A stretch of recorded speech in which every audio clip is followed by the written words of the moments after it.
Hey BookTube, Chelsea the Reading Outlaw. We're just gonna go right to the books, friends. I have five things that I want to talk about, but three things that I got from the library. Two of which you'll notice are kind of notes on a theme, so to speak. So we'll get the first one out of the way. It's kind of the odd duck out. This is Bachelor Nation, Inside the World of America's Favorite Guilty Pleasure by Amy Kaufman. This promises to be part sociological explanation about why we as America are so obsessed with the Bachelor franchise, and also a kind of tell-all, spill the tea, a little bit of hot gossip about inside the world of The Bachelor. Amy Kaufman spoke to former contestants, former producers, former people like on various levels of like production teams.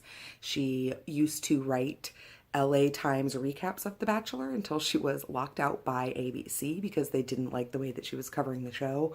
There's a lot of different kind of moving pieces here. I actually have never seen The Bachelor. Those of you who are returning to my channel after this very long hiatus, or those of you who are new and are just now watching a video, I love reality TV. I love all of the Real Housewives, especially basically anything on Bravo.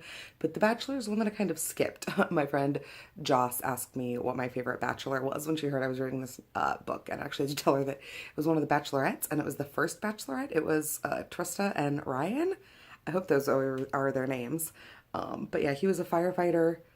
I don't remember what she did, but they got married and they're still together and they have like 2 kids. So that's cute. There's actually a list in the back of this book that I've already seen that lists all the different Bachelor and Bachelorette contestants and their current relationship status. I'm only like three, maybe 5-ish of the people are still together, and they were all from The Bachelorette, not from The Bachelor. So I'm actually reading this book because I'm drafting a thing right now that is kind of loosely a dupe of The Bachelor, or of a television show that is very, very much so like The Bachelor. So I'm considering this kind of research. I'm also trying to decide if I actually want to watch the show, which season I want to watch. There's been like a bajillion of them. The show has been running for like a million years and has spawned like half a dozen offshoot shows. So yeah, that's Bachelor Nation by Amy Kaufman, and I'm really, really excited to get to it. I love like sociology and pop culture, media, sociology, consumption stuff. So this is right up my alley. And then the next two, like I mentioned, are kind of variations on a theme. They are both short story collections, basically. The first one is The Radical Element, edited by Jessica Spotswood. I actually have the first collection that Jessica Spotswood did, A Tyranny of Petticoats. This is, well, it's right there on the tin, 15 stories of belles, bank robbers, and other badass girls. This collection, which is the one that I just checked out, is 12 stories of daredevils, debutantes, and other dauntless girls. And so in the introduction, Jessica Spotswood basically explains that the radical element refers to women who are, in her mind, or in this context, pushing back against the various dictates of society, whether that be because of their gender, because of their able-bodiedness, whether that be because of their race or their religion. She explores all of those elements and more in this collection with some really great titles. Authors include Erin Bowman, Dahlia Adler, Stacey Lee, Meg Medina, Mackenzie Lee, Anne-Marie McLemore, and so many more. So many amazing YA female authors that I really just had to pick this up. I really, really have enjoyed what I've read in the other Spotswood book. I haven't gotten through everything in this. It's pretty heavy. It's kind of chunky for a short story collection, but they are YA short stories. But I've really enjoyed everything that I've read so far. I think that Spotswood has a really good editorial eye and is doing a really good job soliciting authors to contribute to these collections. Plus, I always just think it helps when you have a really great like thematic foundation to build your collection on to begin with, which is why I really love The Radical Element. And speaking of solid story foundations to build your collection on, this is 1,000 Beginnings and Endings, edited by Ellen O. and Elsie Chapman. And this is a collection of 15 different authors offering their own retellings of Eastern and South Asian folktales and myths. I first heard about this because Preeti Chibber is a podcaster who does Desi Geek Girls and also Sci-Fi Fangirls, and she has a story in here. And she's talked a lot about this book, obviously, leading up to it, and it sounded really fantastic. It's a story collection of wide authorship that provides a really great multifaceted look into various aspects of Eastern and South Asian mythology.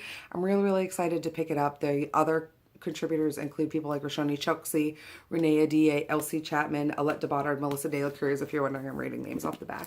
So many big YA author names in this one. This is another YA collection. I'm really, really, really looking forward to this one.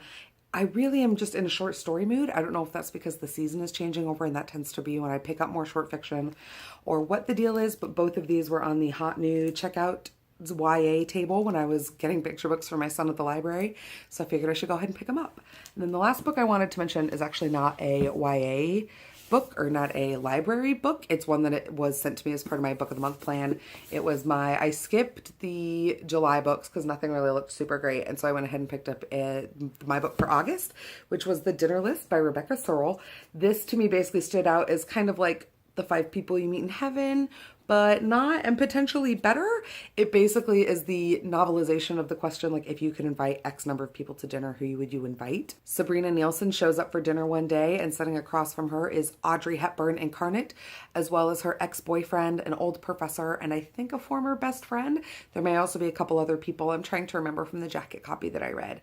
But basically she goes to this dinner and she sits down with all of these people, and as the night unfolds and we learn more of the backstory and importance of each of these people in Sabrina's life, that is the novel. It's The Dinner List.